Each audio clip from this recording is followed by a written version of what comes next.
வானொலியில் நீங்கள் கேட்டு மகிழ்ந்த தென்கட்சி கோ. சுவாமிநாதன் அவர்களின் இன்று ஒரு தகவல் கதை தொகுப்பினை கேட்கலாம்.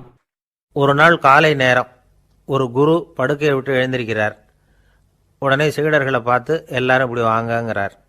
எல்லாரும் வர்றாங்க வேகமாக. என்னங்க வேணும் உங்களுக்கு அப்படிங்கிற மாதிரி எல்லாரும் குருவை பார்த்தாங்க பயபக்தியோட. குரு அந்த சீடர்களை பார்த்து, இதை பாருங்கள், இப்போ நான் ஒரு சிக்கலான விவகாரத்தில் மாட்டிக்கிட்டு இருக்கிறேன், அதை நீங்கள் தீர்த்து வச்சா நல்லதுன்னார். சீடர்களுக்கு ஒன்றும் புரியல. என்ன இது இவர் இப்படி சொல்கிறாரு? நமக்குள்ள எல்லா விவகாரங்களையும் தீர்த்து வைக்கிறவர் நம்ம குருநாதர், அவருடைய விவகாரத்தை நாம் தீர்த்து வைக்கிறதா? ஆச்சரியமாக இருக்குதே, குருநாதருக்கே சிக்கலா அப்படின்னு யோசனை பண்ண ஆரம்பித்தாங்க. இருந்தாலும் ரொம்ப பணிவாக கேட்டாங்க, சுவாமி உங்களுக்கே சிக்கலா? இந்த உலகத்து சிக்கல்களுக்கும் சிரமங்களுக்கும் அப்பாற்பட்டவர் அல்லவா தாங்கள், அப்படிப்பட்ட உங்களுக்கு சிக்கல்னா அது எப்படி அப்படின்னாங்க. எனக்கு ஏற்பட்டிருக்கிற சிக்கல் அவ்வளவு பெருசு, ரொம்ப பெரிய விவகாரம் அது அப்படின்னார் குரு. கொஞ்சம் விவரமாக சொல்லுங்க அப்படின்னாங்க இவங்க. இப்போ அந்த குரு விவரத்தை சொன்னார். அதாவது நேற்று ராத்திரி நான் ஒரு கனவு கண்டேன். அந்த கனவில் நான் ஒரு பட்டாம்பூச்சியாக மாறிட்டேன். அப்படி மாறி ஒவ்வொரு மலராக பறந்து போய் உட்காந்து தேன் சாப்பிட்டேன் அப்படின்னார். சீடர்கள் இதை கேட்டதும் ரொம்ப திகைச்சு போயிட்டாங்க. என்ன இது ஒரு பெரிய பிரச்சனையா? ஒரு சாதாரண கனவு கண்டதுக்காகவா இந்த காலை வேளையில் நம்மளையெல்லாம் குருநாதர் இவ்வளவு அவசரமாக கூப்பிட்டுருக்கார் அப்படின்னு நினச்சாங்க. இருந்தாலும் கேட்டாங்க, இதில் என்ன சிக்கல் சுவாமி? கனவுங்கிறது எல்லாருக்கும் வரத்தானே செய்யும் அப்படின்னார் ஒரு சீடர். சீடர்களே, பிரச்சனை அது இல்லை. நான் இன்னைக்கு காலையில் கண்ணு முழிச்சு பார்த்தப்போ நான் நானாக மறுபடியும் மாறிட்டேங்கிறத தெரிஞ்சுக்கிட்டேன். இதில் சிக்கல் என்னன்னா, இப்போ அந்த பட்டாம்பூச்சி தான் நானாக ஆயிட்டதாக கனவு கண்டுகிட்டு இருக்கா அப்படிங்கிறது தான். ஒரு மனுஷன் பட்டாம்பூச்சி ஆகிறதாக கனவு காண முடியுங்கிறப்போ அந்த பட்டாம்பூச்சியும் மனுஷனாக ஆகிறதாக கனவு காண முடியும் இல்லையா? இப்போ எனக்கு யதார்த்த நிலை தெரியணும், எது நிஜம்னு தெரியணும். நேற்று ராத்திரி நான் கண்டது கனவா, அல்லது இது பட்டாம்பூச்சி கண்டுகிட்டு இருக்கிற கனவா? இதுதான் குரு கேட்ட கேள்வி. இதை கேட்டதும் சீடர்கள் ரொம்ப குழம்பி போயிட்டாங்க.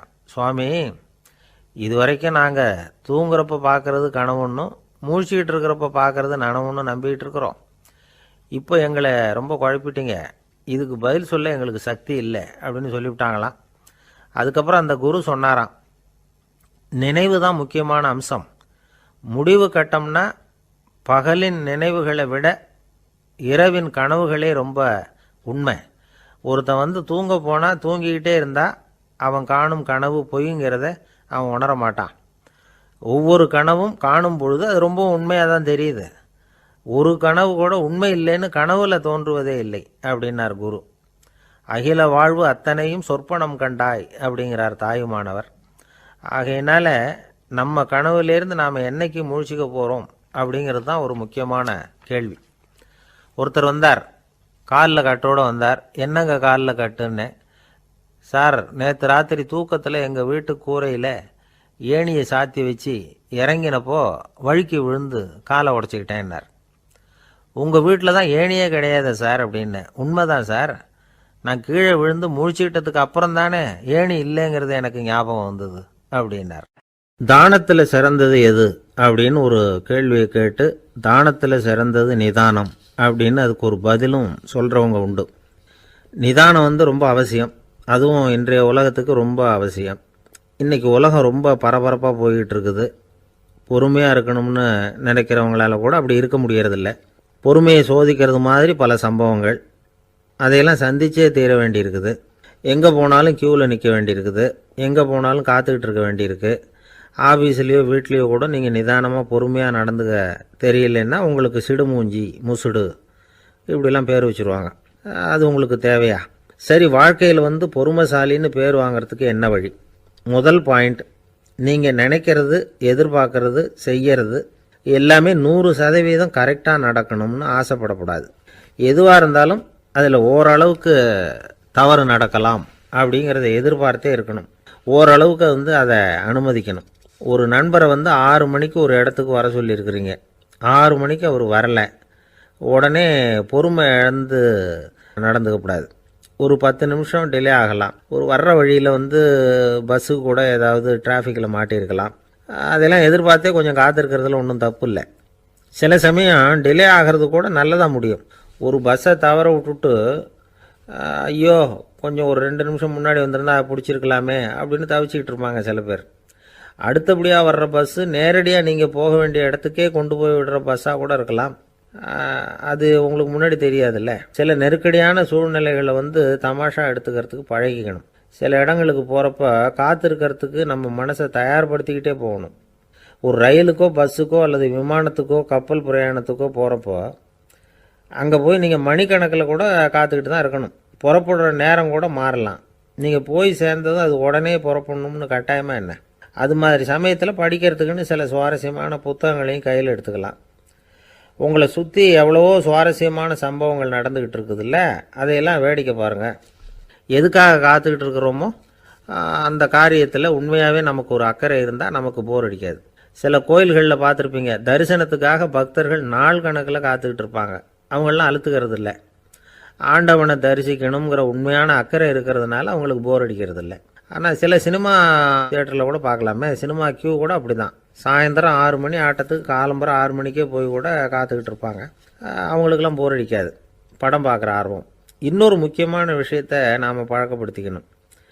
லிவ் ஃபார் தி மூமெண்ட் அப்படிங்கிறாங்க நிபுணர்கள். ரொம்ப பேர் எப்படின்னா அடுத்தபடியாக நடக்க போகிற விஷயத்திலேயே கவனமாக இருப்பாங்க. அந்த நினப்புலேயே இந்த நிமிஷத்தை பொறுமை இல்லாமல் கழிப்பாங்க. ஒருத்தர் இருக்கார், அவர் எப்படின்னா ஆஃபீஸ் முடியறதுக்குள்ளேயே சார் 5 மணிக்கெல்லாம் ரெடியாக இருங்க, நாம் அந்த ஹோட்டலில் போய் டிஃபன் சாப்பிட்ணும் அப்படின்னு 4 மணிலேருந்து சொல்லிகிட்டு இருப்பார். 4:55க்கே பரபரப்பாக ஓடி வருவார். 2 பேரும் புறப்படுவோம், ஹோட்டலுக்கு போவோம், சாப்பிட்டுக்கிட்டு இருப்போம். அப்படி சாப்பிட்டுட்டு இருக்கிறப்ப சார் சாப்பிட்டு முடித்ததும் நேராக ஒரு ஜவுளி கடைக்கு போகிறோம் அப்படிம்பார். பரபரக்க சாப்பிட்டு முடிப்பார், புறப்படுவார். ஜவுளி கடையில் அவசரமாக சீக்கிரம் பில் போடுங்க சார், சினிமாவுக்கு நேரம் ஆகிடும்பார். சினிமா தியேட்டரில் உட்காந்து அடுத்தபடியாக எங்கே டின்னர் சாப்பிட்றதுன்னு யோசனை பண்ணிகிட்டு இருப்பார். ராத்திரி படுக்கையில் விழுந்ததுக்கு அப்புறமும் நாளைக்கு காலையில் எழுந்திரிச்சதும் அதை பண்ணணும் இதை பண்ணணும்னு திட்டம் போட்டுக்கிட்டே இருப்பார். அதாவது எப்போவும் அடுத்த நிமிஷம், அடுத்த நாள், அடுத்த வாரம், அடுத்த வருஷம், இதுதான் அவங்க சிந்தனை. இந்த நிமிஷம் என்ஜாய்மெண்ட்டை அவங்க இழந்துடுறாங்களாம். அதனால தான் வாழ்நாள் பூரா பொறுமையின்மை, அவஸ்தை, அல்லல். அதனால் நாம் எல்லாரும் வாழ்க்கையில் நிதானமாக இருக்கிறதுக்கு கற்றுக்கணுமா. அதுக்காக இந்த நிதானத்துக்கு வேறு விதமான அர்த்தம் பண்ணிக்கக்கூடாது. ஒருத்தர் அப்படித்தான் ஒரு தடவை அவருடைய குதிரை காணாமல் போயிட்டு தான். அதுக்காக அவர் கவலைப்படலை, நிம்மதியாக இருந்தார், சந்தோஷமாக இருந்தார். என்ன சார் இது, உங்கள் குதிரை திருட்டு போயிட்டுதுங்கிறீங்க, நீங்கள் கவலைப்படாமல் இருக்கிறீங்களே அப்படின்னு கேட்டாங்களாம். அதுக்கு அவர் சொல்லியிருக்கார், நல்ல வேலை சார், கட்டியிருந்த குதிரை காணாமல் போயிருக்குது. நான் அது மேலே உட்காந்துருக்கிற சமயம் அது காணாமல் போயிருந்ததுன்னா, திருட்டு போயிருந்ததுன்னா நானும் சேர்ந்தில் காணாமல் போயிருப்பேன் அப்படின்னாராம். எவ்வளவு நிதானமான ஆள் பாருங்கள். நாட்டில் நல்லவங்க ஒருத்தர் 2 பேர் இருக்கிறதுனால தாங்க மழையே பெய்யுது அப்படின்னு சொல்கிறது உண்டு. நல்லார் ஒருவர் உளரேல் அவர் பொருட்டு எல்லாருக்கும் பெய்யும் மழை. சில சமயம் ரொம்ப பேர் திடீர்னு நல்லவங்களாகிடுவாங்க போல இருக்கு. அதனால தான் விடாமல் பேய் மழையாக கொட்டி தீர்த்துடுது. எல்லாரும் நல்லவங்களாகிட்டா உலகமே தாங்காது போல இருக்க. அப்பப்போ ஒருத்தர் 2 பேர் நல்லவங்களாகணும், அப்போ தான் சீராக மழை பெய்யும். மாதத்துக்கு 3 பேர் நல்லவங்களானா மாதம் மும்மாரி பொழியும். இதெல்லாம் வேடிக்கை பேச்சு. இப்போ இதெல்லாம் ஒரு பக்கம் இருக்கட்டும், இப்போ விஷயத்துக்கு வருவோம். ஒரு கும்பலில் நல்லவன் யார் அப்படிங்கிறத எப்படி கண்டுபிடிக்கிறது? இதுக்கு ஒரு வேடிக்கை கதை உண்டு. என்னுடைய நண்பர் ஒருத்தருக்கு அவங்க பாட்டியம்மா சொன்ன கதையாக அது என்ன கதைன்னா, ஒரு ஊரில் ஒரு சமயம் பலமான மழை பெய்ய ஆரம்பிச்சுட்டு தான். இடி மின்னல் ரொம்ப கடுமையாக இருந்திருக்குது. ஆரம்பித்த மழை வர வர கடுமையாக ஆகிட்டு இருக்குதே தவிர நிற்கிற பாடாக தெரியல. ஊர் ஜனங்கள்லாம் பார்த்தாங்க. இதுக்கு மேலேயும் வீட்டு உள்ள இருந்தால் ஆபத்துங்கிறத புரிஞ்சுக்கிட்டாங்க. ஏன்னா வீடெல்லாம் இடிஞ்சி விழுந்துருமோங்கிற பயம். உடனே எல்லாரும் புறப்பட்டு ஊருக்கு பொதுவாக இருந்த ஒரு மண்டபத்தில் போய் தங்கிக்கிட்டாங்க. மின்னல் கடுமையாக இருந்தது. இடி எந்த நேரத்துலையும் விழலாம்ங்கிற நிலைமை.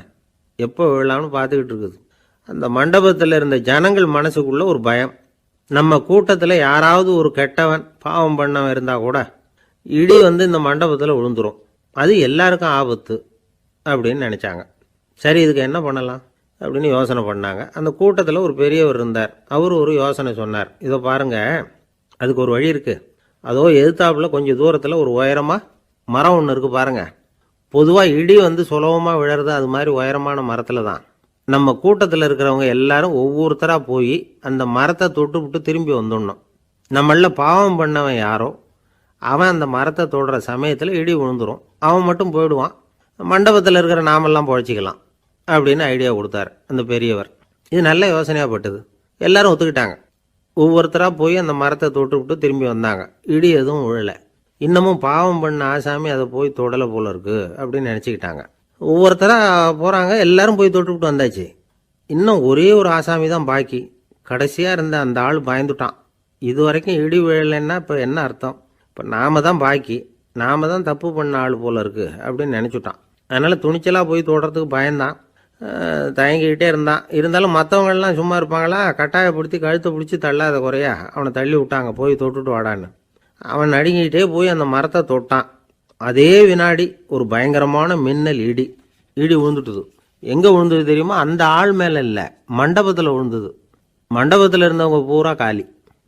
அந்த ஒரு ஆள் மட்டும் புழைச்சிக்கிட்டான். இந்த ஒரு ஆளை காப்பாற்றுறதுக்காக தான் இடி வந்து மண்டபத்தில் விழாமல் இருந்திருக்குது. இதுதான் கதை. அதனால் நல்லவங்க எப்படியும் தப்பிச்சுக்குவாங்க அப்படிங்கிறது ஒரு நீதி. ஒருத்தன் அப்படி தான் தெருவில் நடந்து போய்கிட்டு இருந்தான், ரொம்ப நல்லவன். எதிரில் ஒருத்தன் சைக்கிளில் வந்துக்கிட்டு இருந்தான். அதில் மோதி இவன் கீழே விழுந்துட்டான். சைக்கிள்காரன் உடனே இறங்கி இவனை தூக்கி விட்டான். இவன் எழுந்திரிச்சு அவனை முறைச்சி பார்த்தான். அப்படி பார்க்காதீங்க சார், நீங்கள் ரொம்ப புண்ணியம் பண்ணியிருக்கீங்க, அதுதான் இப்போ வந்து சைக்கிளில் மோதிக்கிட்டீங்க அப்படின்றான்.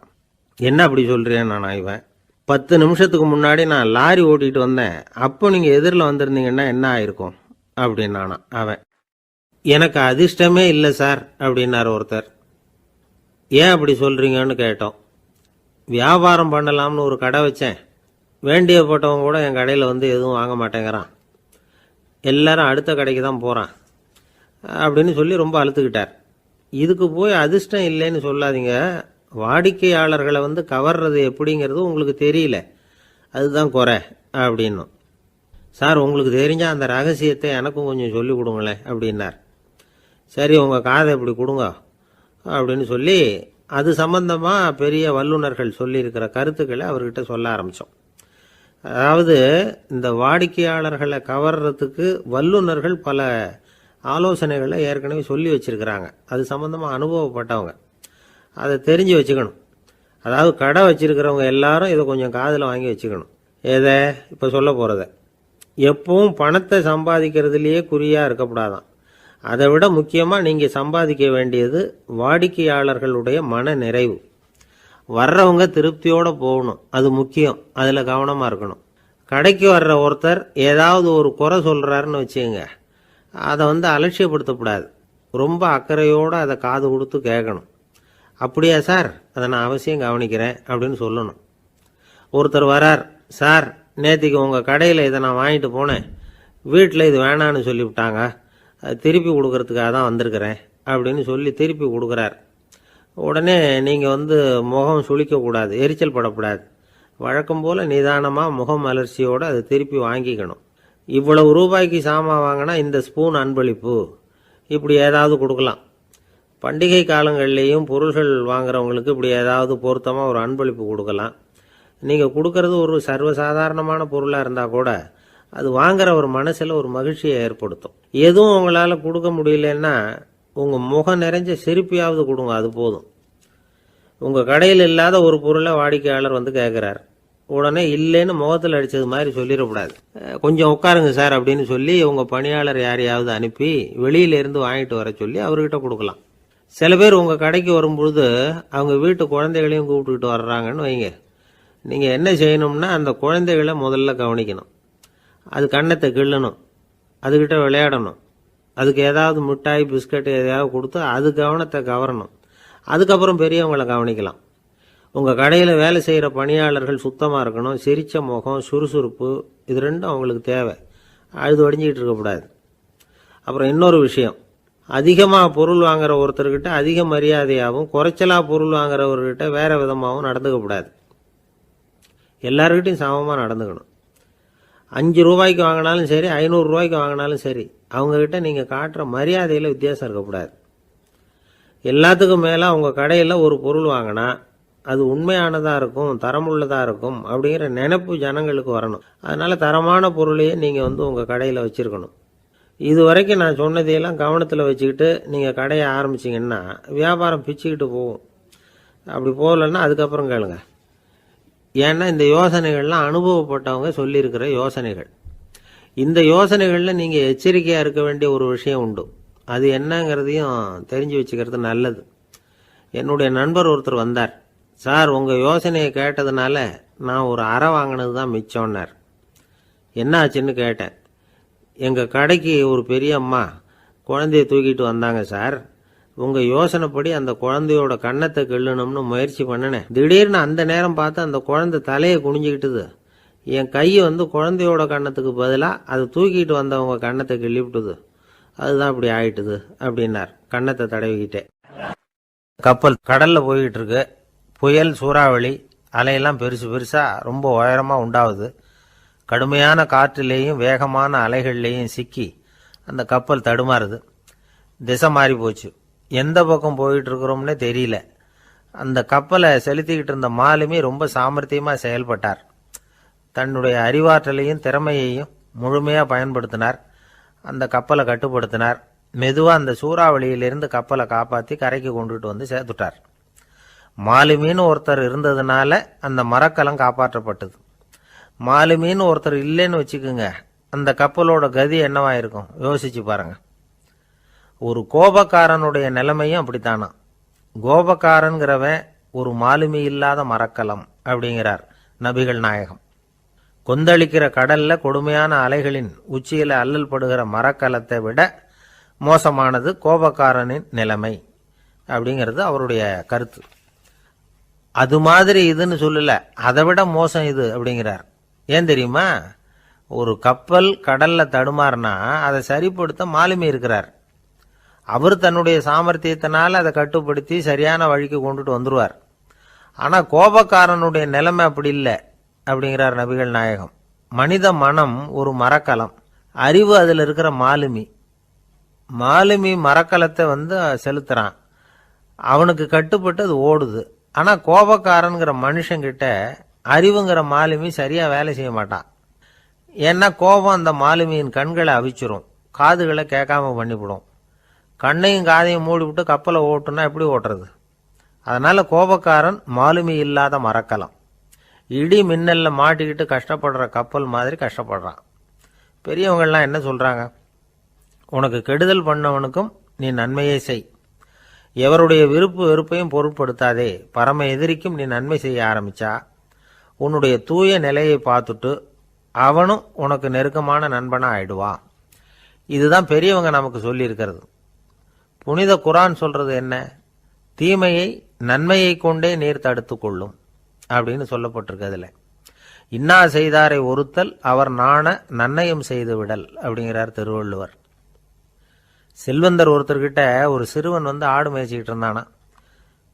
பெரியவர் அவனை கூப்பிட்டு, நீ நேரா போய் ஒரு ஆட்டுல உள்ள ரொம்ப நல்ல பகுதி எதுவோ அதை எடுத்துக்கிட்டு வா அப்படின்னாராம். இவன் போனான்.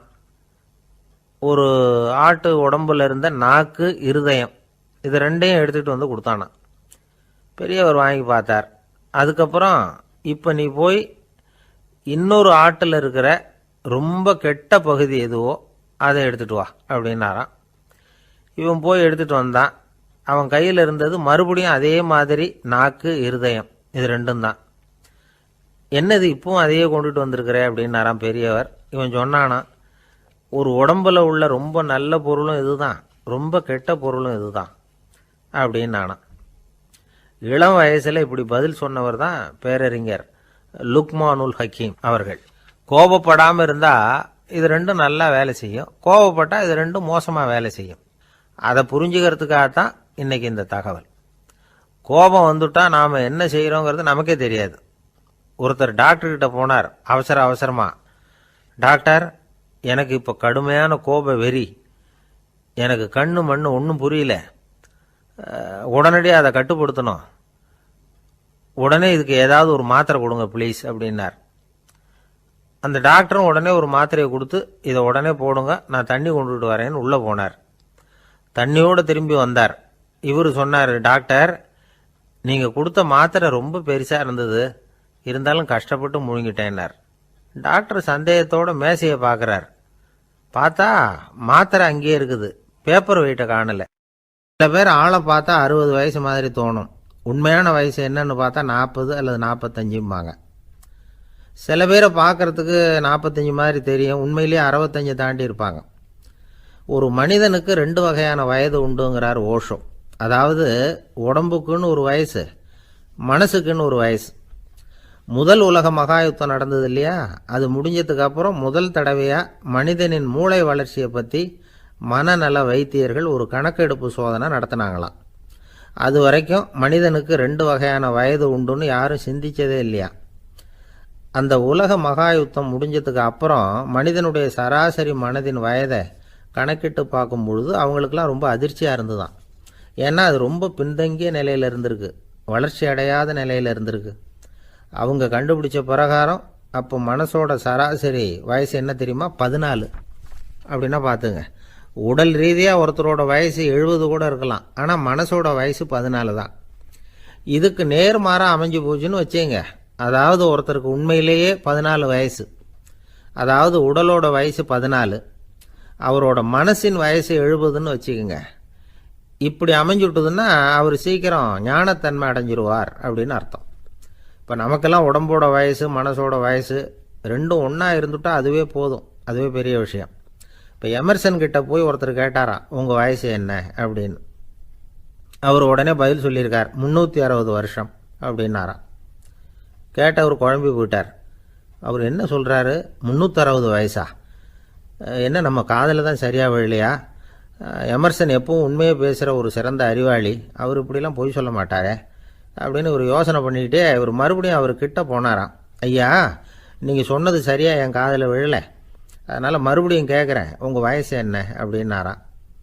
எமர்சன் மறுபடியும் சொல்லியிருக்கிறார், 360 வருஷம்னு. வந்தவருக்கு உண்மையிலேயே அதிர்ச்சியாக போட்டுது.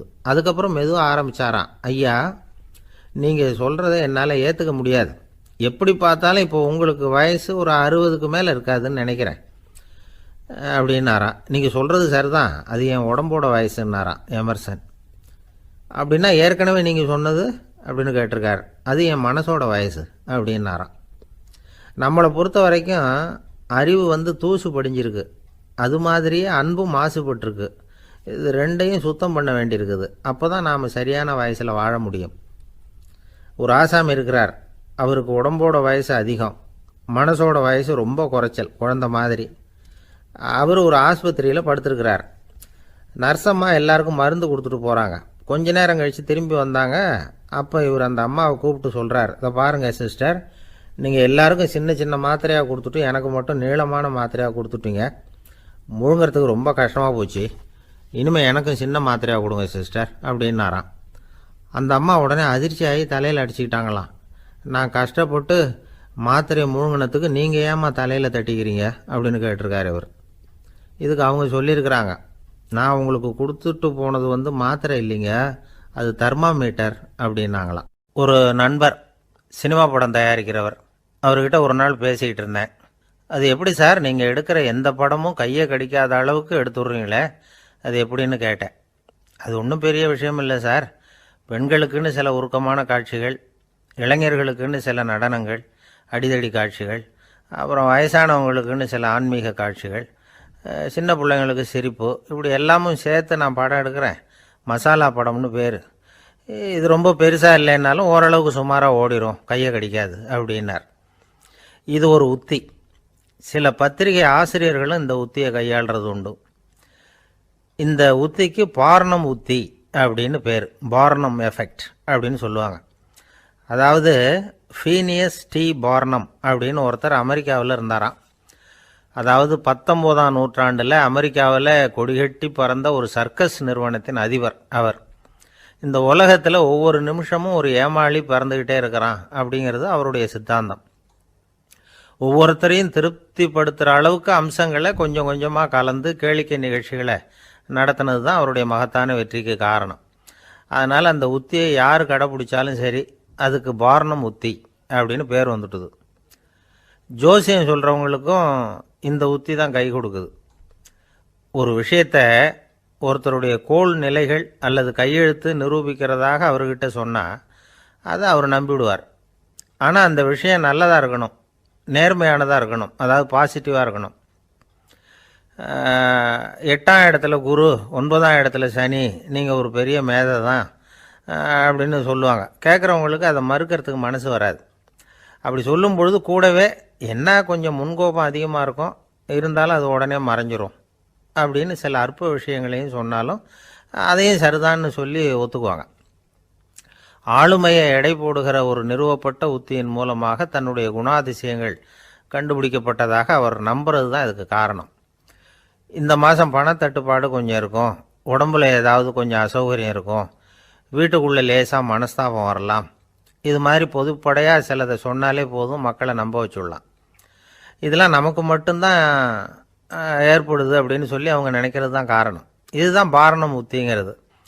மனிதர்கள் பாராட்டுக்களை விரும்புகிறதும் விமர்சனங்களை வெறுக்கிறதும் பாரணம் உத்தியின் அடுத்த கூறு. அதனால் ஒருத்தருக்கு ஜோசியம் சொன்னாலும் சரி, அவருடைய ஆளுமையை மதிப்பிடுறதாக இருந்தாலும் சரி, அவரை புகழற மாதிரி இருந்தாலும் சரி, அப்படி இருந்தால் தான் அது சரியாக இருக்கும். சாதகமான விஷயங்களை அதிகமாகவும் பாதகமான விஷயங்களை நாசூக்காகவும் சொன்னால் மக்கள் அதை நம்பிவிடுவாங்க. ஒருத்தரை கருமின்னு சொன்னால் ஏற்றுக்க மாட்டார். அதையே கொஞ்சம் மாற்றி நீங்கள் கொஞ்சம் சிக்கனமான ஆசாமி அப்படின்னு சொன்னால் நீங்கள் சொல்கிறது சரிதான் சார் அப்படிம்பார். நீங்கள் பெரிய செலவாளி தான், இருந்தாலும் நல்ல விஷயங்களுக்கு தான் செலவழிப்பீங்க அப்படின்னு சொல்லணும். இப்படி இந்த பாரணம் உத்தியை கடைபிடிச்சி இன்றைக்கி வெற்றிகரமாக காலம் தள்ளுறவங்க நிறைய பேர் இருக்கிறாங்க. இந்த உலகத்தில் ஒவ்வொரு நிமிஷமும் ஒரு ஏமாளி பறந்துக்கிட்டே இருக்கிறான் அப்படிங்கிறது தான் ஃபீனியஸ் பார்னம் அவர்களுடைய நம்பிக்கை. அதை விட அடுத்தவங்களை ஏமாளியாக நினைக்கிற மனுஷர்கள் தான் இன்றைக்கி உலகத்தில் ரொம்ப அதிகம். ஒருத்தர் தன்னுடைய மேலதிகாரிகிட்ட போய், ஐயா ஒரு நாள் லீவு வேணும், என் தங்கச்சிக்கு கல்யாணம் அப்படின்னார். அவர் பார்த்தார், ஒரு 10 நிமிஷம் வெளியில் இருங்கன்னார். 10 நிமிஷம் கழித்து கூப்பிட்டார், இதை பாருங்கள், நீங்கள் சொல்கிறது பொய், இப்போ உங்கள் தங்கச்சிக்கு ஃபோன் பண்ணேன், அவங்க தனக்கு 2 வருஷத்துக்கு முன்னாடியே கல்யாணம் ஆகிட்டதாக சொல்கிறாங்க அப்படின்னார். உடனே இவர் சொன்னார், சார் இப்போ நீங்கள் சொல்கிறதும் பொய்யா தான் இருக்கணும், ஏன்னா நிஜமாக எனக்கு ஒரு தங்கச்சியே கிடையாது அப்படின்னார். ரொம்ப பேருக்கு கூட்டத்தில் பேசுறதுன்னா பயம், நமக்கு ஒன்றும் தெரியாதுன்னு மற்றவங்க நினச்சிடக்கூடாதுங்கிற எண்ணம் தான் இதுக்கு காரணம். ரொம்ப முக்கியமான ஒரு கூட்டம்னா பயம் அதிகமாக இருக்கும். முக்கியமானவங்கள்லாம் வருவாங்களே, அவங்களாம் நம்மளை பற்றி மட்டமாக நினச்சிருவாங்களே அப்படிங்கிற பயம் வந்துடும். ஆனால் மேடை பேச்சுங்கிறது அவ்வளவு கடினமான ஒரு காரியம் இல்லைங்கிறாங்க அது சம்பந்தமான நிபுணர்கள். யாரும் பேச்சாளர் ஆகலாம், இது ஒன்றும் பெரிய கிஃப்ட் கிடையாது அப்படின்னு அவங்க சொல்கிறாங்க. நீங்கள் ஒரு சிறந்த பேச்சாளர் ஆகணுமா அப்படின்னா அதுக்குன்னு சில ஆலோசனைகளை சொல்லி வச்சிருக்கிறாங்க அனுபவசாலிகள். முதல் ஆலோசனை என்னென்னா, உங்கள் பேச்சு எளிமையாக இருக்கணும். ஏதாவது ஒரு கருத்து அல்லது 2 கருத்து சொன்னால் போதும், 20 அல்லது 30 கருத்துக்களை சொல்லிகிட்டே போகக்கூடாது. 2வது ஆலோசனை, நீங்கள் என்ன பேச போகிறீங்கிறது முதல்ல உங்களுக்கு நல்லா புரியணும், அதுக்கப்புறம் தான் அதை அடுத்தவங்களுக்கு புரிய வைக்க முடியும். எப்படி ஆரம்பிக்க போகிறோம், எந்த கருத்தை முக்கியமாக வலியுறுத்த போகிறோம், எப்படி முடிக்க போகிறோம் அப்படிங்கிறத முதல்ல நல்லா சிந்திச்சு மனசில் வச்சுக்கணும். கடைசியாக என்ன சொல்கிறீங்களோ அதுதான் கேட்குறவங்க மனசில் நிற்கும். 3வது ஆலோசனை என்னென்னா, உங்கள் பேச்சு சுருக்கமாக இருக்கணும். ஒரு 15 நிமிஷம் பேசுறது ரொம்ப பொருத்தம், மணிக்கணக்கில் பேசிக்கிட்டு இருக்கிறது நல்லதில்லை. 4வது ஆலோசனை, நீங்கள் பேசுறது உண்மையாக இருக்கணும். உங்களுக்கு உண்மையான அனுபவங்கள் இருக்கும், அதை சொல்லலாம். உங்களுடைய உண்மையான அனுபவங்களை மற்றவங்களோட பகிர்ந்துக்கணும், அதுதான் முக்கியம். 5வது ஆலோசனை, ஆரம்பத்தில் கொஞ்ச நேரம் உங்களை பற்றியும் எதிரில் உள்ளவங்களை பற்றியும் சம்பந்தப்படுத்தி ஏதாவது பேசி ஒரு நெருக்கத்தை ஏற்படுத்திக்கணும். ஒவ்வொருத்தரும் இப்போ இவர் பேச போகிறது நம்ம சம்மந்தப்பட்டது அப்படின்னு நினைக்க ஆரம்பிச்சிருவாங்கல்ல, அதுக்கப்புறம் அவங்க கேட்க தயாராகிட்டாங்கன்னு அர்த்தம். எதிரில் உட்காந்துருக்கிற கூட்டத்திலிருந்து 3 பேரை தேர்ந்தெடுங்க. அதாவது வலது பக்கம் ஒருத்தர், நடுவில் ஒருத்தர், இடது பக்கம் ஒருத்தர். அதாவது உங்களை ரொம்ப கனிவாகவும் ஆர்வமாகவும் பார்க்குறவராக பார்த்து தேர்ந்தெடுத்துங்க மனசுக்குள்ள. நீங்கள் பேசும்பொழுது என்ன பண்ணணும்னா, இவங்களை நேருக்கு நேராக மாறி மாறி பார்த்துக்கிட்டே பேசுனீங்கன்னா நீங்கள் ஏதோ ஒட்டுமொத்த கூட்டத்தையும் பார்த்து பேசுகிறதாக ஒரு உணர்வு அது ஏற்படுத்திவிடும். 6வது ஆலோசனை என்னென்னா, சொற்பொழிவுன்னா நீங்கள் பேசணும், படிக்கக்கூடாது. எழுதி படிக்கிறது நல்லா இருக்காது.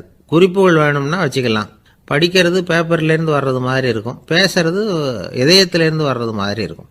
அப்புறம் 7வது ஆலோசனை சொல்கிறாங்க. அது என்னென்னா, மேடையில் ஏறி நின்ன உடனே இயல்பாக மூச்சை இழுத்து விட்டுங்க, இயல்பு நிலைக்கு வாங்க, அதுக்கப்புறம் இயல்பாக பேச ஆரம்பிக்கலாம் அப்படிங்கிறாங்க. இவ்வளவும் பேச்சு கலையில் வல்லுநர்களாக இருக்கிறவங்க சொல்லுகிற ஆலோசனைகள். இதையெல்லாம் கடைபிடிச்சா நமக்கும் அதுக்கும் வெகு தூரம்னு நினச்சிக்கிட்டு இருந்த ஒன்று இப்போ கிட்டத்தில் நெருங்கி வந்துடும். நாம் சொல்கிறபடியெல்லாம் அது கேட்கும். ஒரு பேச்சாளர், அவருக்கு சுருக்கமாகவே பேச தெரியாது, மேடையில் ஏற்றி விட்டுவிட்டா போதும், ஆரம்பிச்சிருவார், நிறுத்த மாட்டார், பேசிக்கிட்டே இருப்பார். ஒரு தடவை அவர் ஒரு கூட்டத்தில் ரொம்ப நேரம் பேசிக்கிட்டே இருக்கிறார். எதிரில் பொறுமை இழந்த ஒருத்தர் தன்னுடைய கை கடிகாரத்தை காட்டினார். அதை கவனித்த பேச்சாளர், மன்னிக்கணும், கை கடிகாரம் நான் கொண்டுகிட்டு வர மறந்துட்டேன், அதுதான் நேரம் போனதே தெரியல அப்படின்னு சொல்லியிருக்கிறார். இதுக்கு அவர் சொன்னாராம் கோபமா, ஏய்யா கடிகாரத்தை தான் பார்க்க முடியல, மறந்துட்டேன், பக்கத்தில் மாட்டியிருக்கிற கேலண்டரையாவது பார்க்கக்கூடாதா அப்படின்னு.